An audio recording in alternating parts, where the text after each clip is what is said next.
មិនសតុំរកភ្លៀងអញ្ចឹងបងប្អូនមកចាំចេញក្រៅទេទិញតែផ្គាកន្លះគីឡូមកធ្វើមុខនេះញ៉ាំដឹងតែសប្បាយចិត្តជាងចេញក្រៅទៀតសាច់ផ្គាខ្លះសេរៀងតិច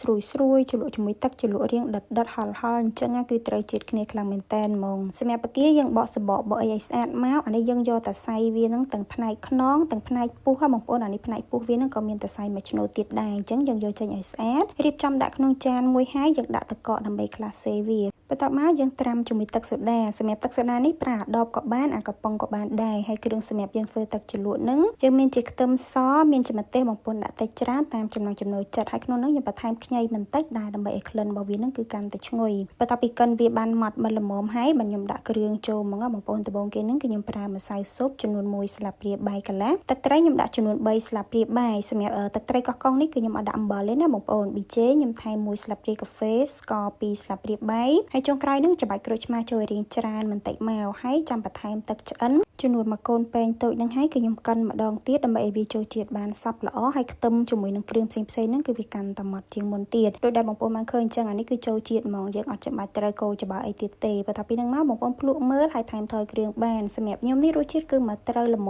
មកបងប្អូនរសជាតិខ្ញុំយករៀងប្រៃមកល្មមអត់ផ្អែមខ្លាំងពេកទេប៉ុន្តែរៀងជូរហើយរៀងហឹរអញ្ចឹងណាហើយសម្រាប់ផ្គានេះវិញយើងត្រាំទឹកសូដាប្រហែលជាខ្ទង់20ទៅ30នាទីយើងស្រង់ចេញឲ្យស្រស់ទឹកហើយរៀបដាក់លើចានសម្រាប់ញ៉ាំជាមួយគ្នាមកសម្រាប់បន្លែដូចដែលខ្ញុំអានបង្ហាញ3មុខហ្នឹងបងប្អូនគឺត្រូវជាតិគ្នាខ្លាំងមែនតើមានជាម្រះខ្ចីហើយតសៃហ្នឹងគឺជាស្ពៃក្តោបបងប្អូនជាងហាន់ជាតសៃរៀងឆ្មា